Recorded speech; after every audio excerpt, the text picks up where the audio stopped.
Just a few hours from now, this entire area is going to be packed with screaming fans. It's going to be absolute pandemonium.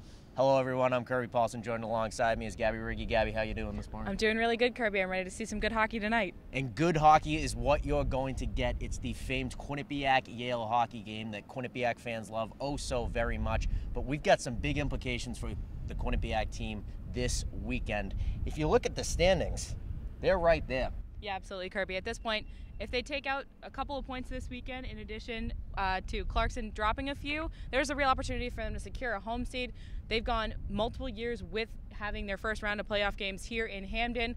Not really used to going out on the road. They've been in friendly confines since 2012. So for them, this is absolutely key. It's just another part of the security and part of them pushing into the playoffs. They're definitely going to need some help from St. Lawrence. And by help, I mean St. Lawrence is going to have to fall. St. Lawrence on the road for 2 games this weekend against Dartmouth and Harvard. But let's jump right to the Quinnipiac-Yale action. Again, this hero's hat game that they love so very much. Just talk about some impact players from both teams that could really get things going for both squads. Sure. Well, I think the first thing we have to talk about is that the first lines have been mixed up a lot. These are not going to be the same Quinnipiac and Yale teams you've seen in years past. Different goaltending, different style of play. It's going to be a little stark, and I think it's going to take them some time to feel each other out. They've had the one game down at Ingalls Rink at the beginning of February, but I think for Yale, we're going to look at John Hayden, Joe Snively, Frankie DiChiara. Those 3 were on their top line. They've been broken up by their head coach, but Keith Elaine is still trying to push along and find what really is going to work for this team. For Quinnipiac, as always, it's going to be the Cliftons. I think Chase Prisky is going to be big.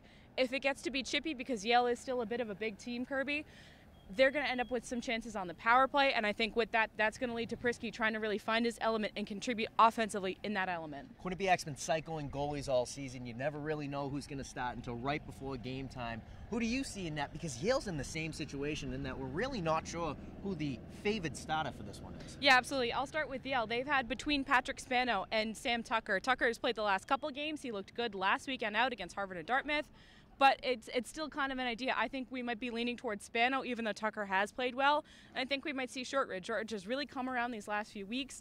They might still try to split them going into the playoffs. You might see Truel go in and start against Brown. But it's definitely 6 in one, half dozen in the other. Both of these teams, it's not the legendary goalies that we've seen. It's not the same things we've seen since 2013 of just goaltending, and the biggest part being what happens between the pipes. So I think what we have here is going to be kind of the question marks, and what's really going to need to happen is how the teams control the puck in the neutral zone and how they work on their breakouts. I think that's going to be the biggest thing. And finally, a quick score prediction and player of the game from you.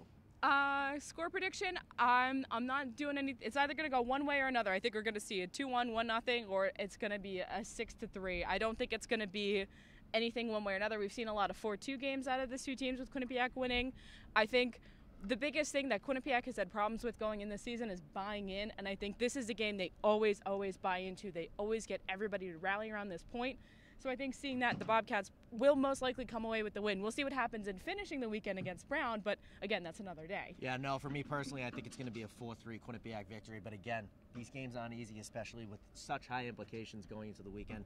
Guys like Chase Prisky are going to have to come up big, especially on the offensive and defensive side.